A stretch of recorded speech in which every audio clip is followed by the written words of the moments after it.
इस वीडियो में हम लोग डैंड्रफ के घरेलू इलाज के बारे में बात करेंगे। तो काफ़ी लोगों का ये शिकायत होता है कि डैंड्रफ को हटाने के लिए बाजार में जो उपलब्ध शैम्पू हैं वो शैम्पू उनके बालों को रफ कर देते हैं, ड्राई कर देते हैं, फ्रिजी कर देते हैं। तो ऐसे कंडीशन में यदि कोई घरेलू चीज़ जो कि बिना किसी साइड इफेक्ट के हो तो वो यदि इस्तेमाल कर लिया जाए तो अच्छा रहेगा। तो काफ़ी लोग इसके बारे में पूछते हैं। तो डैंड्रफ में एक फंगस होता है जिसका नाम होता है मैलासीजिया। तो ये जो फंगस होता है ये इस बीमारी को पैदा करने में महत्वपूर्ण भूमिका निभाता है। तो ये जो फंगस होता है ये हमारी स्किन पे नॉर्मली पाया जाता है नॉर्मल कमेंसल फ्लोरा की तरह से, लेकिन कुछ विशेष परिस्थितियों में ये बीमारी पैदा करने लगता है, हमारी स्किन पे अटैक कर देता है और बीमारी पैदा करने लगता है।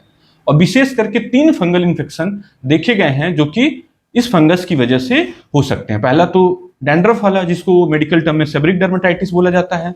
दूसरा जो होता है जो सेहुला वाली प्रॉब्लम होती है, व्हाइट व्हाइट स्पॉट्स आ जाते हैं सफेद काले रंग के, पेट जो छाती है पीठ है उन पे देखने को मिल जाता है, जिसको मेडिकल टर्म में पी वर्सिकोलर बोला जाता है। तीसरा जो होता है वो होता है फंगल एक्ने। तो ये देखा गया है कि ज्यादा तैलीय कंडीशन हो, ज्यादा तेल वाली यदि स्किन हो तो उसमें फंगस ज्यादा अटैक करता है, क्योंकि एक रिसर्च में पाया गया है कि फंगस को खुद सर्वाइव करने के लिए तेल वाली चीजें इसके ग्रोथ को बढ़ाती हैं। मतलब यदि तेल ज्यादा हो तो उसको खा करके ये हट्टा खट्टा होता है, ये फंगस मजबूत होता है।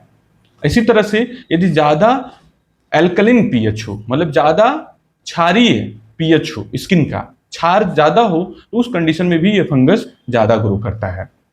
तो जो बीमारियां देखी गई हैं जिनमें स्किन का पीएच डिसरप्ट होता है, जैसे एटोपिक डर्मेटाइटिस, उन सब बीमारियों में भी फंगस के अटैक करने के ज्यादा चांसेस हो जाते हैं। इसीलिए डैंड्रफ के मरीजों में जो सबसे पहला और महत्वपूर्ण निर्देश ये होता है कि आप सिर में तेल कम से कम लगाएं। बालों में ऊपर लगा सकते हैं लेकिन जड़ वाले एरिया में तेल कम लगाएं, क्योंकि तेल लगाने से जो फंगस है, अभी हमने बात किया कि फंगस को सर्वाइव करने के लिए फैटी एसिड की जरूरत होती है। तो तेल जब ज्यादा लगाएंगे तो फंगस ज्यादा ग्रो करेगा। तो इसीलिए देखा गया कि तेल, किसी भी प्रकार का तेल इस्तेमाल करने से जो सेबरिक डर्मेटाइटिस वाली परेशानी है वो डिटेरिएट हो सकती है, खराब हो सकती है। इसी तरह से घरेलू चीजों में जो एसिडिक चीज हैं, अम्लीय चीजें हैं, उन चीजों को इस्तेमाल करने से फंगस की एक्टिविटी कम होगी और आपकी परेशानी ठीक होगी। दही जो होता है, जो सिंपल दही है, वो एक अच्छा, बहुत ही अच्छा विकल्प होता है। तो दही को आप अपने सिर पे लगा लें, तो इसको लगा करके 7 से 8 मिनट तक रखना है। जो हमारी स्किन की चमड़ी है उस पर लगाना है और बाल पे भी लगा सकते हैं। तो इससे क्या होगा कि एसिड बढ़े, एसिड जो होगा इन्वायरमेंट क्रिएट होगा और फंगस की ग्रोथ जो होगी वो रुक जाएगी। लेकिन ये ध्यान देना है कि दही को ज्यादा देर तक सिर में नहीं रखना है, क्योंकि दही जो होती है तेल में रिच होती है, फैटी एसिड रिच होती है।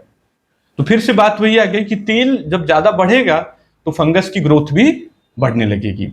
और यदि दही खट्टी हो तो वो दही ज्यादा अच्छे से काम करेगी फंगस को हटाने में। अब नेक्स्ट खट्टी चीज क्या है, तो आसानी से जो उपलब्ध है वो है नींबू का जो रस है वो अच्छा है।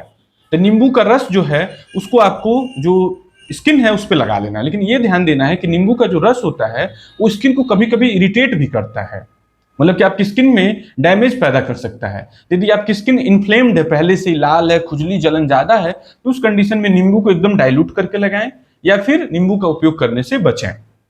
नींबू के साथ में आप अनियन ऑयल, प्याज का रस भी मिला सकते हैं। तो नींबू भी एक अच्छे विकल्प के तौर पे होता है। इसको भी ज्यादा देर तक नहीं रखना है सर पे, क्योंकि ज्यादा देर रखने पे ये स्किन को डैमेज करने लगेगा। तो इसको भी आप उपयोग में ला सकते हैं। तीसरा ऑप्शन जो है अब इस समय काफी ज्यादा फैंसी और पॉपुलर हो रहा है, वो है एप्पल साइडर विनेगर ऑयल। तो ये जो देखा गया है कि ये डैंड्रफ के लिए काफी उपयोगी पाया जाता है। तो इसके साथ भी सेम बात है, इसको भी आप डाइल्यूट करके लगाएं स्कैल्प पे, तो उससे स्किन पे इरिटेशन या फिर ज्यादा इन्फ्लेमेशन होने का चांस नहीं रहेगा। तो ये सारी चीजें जो हैं बड़ी सिंपली इजीली अवेलेबल चीज हैं जो कि आप उपयोग में ला सकते हैं। यदि आपको लग रहा है कि नहीं, घरेलू ऑप्शन यूज नहीं करना है, तो बहुत ही इजी कीटोकोनाजोल, ललिकोनाजोल, इसी तरह से जो साइक्लोपिरोक्स है, पायरोक्टिन ओलामिन है, सैलिसिलिक एसिड है, कोल्टार है, इस तरह के शैम्पू आसानी से उपलब्ध हैं। उनको भी आप अपने रेगुलर यूज में बिना डॉक्टर को कंसल्ट किए भी इस्तेमाल कर सकते हैं। ज्यादा सीवियर डैंड्रफ हो तो उस कंडीशन में आप अपने डॉक्टर से कंसल्टेशन ले लें। Thank you.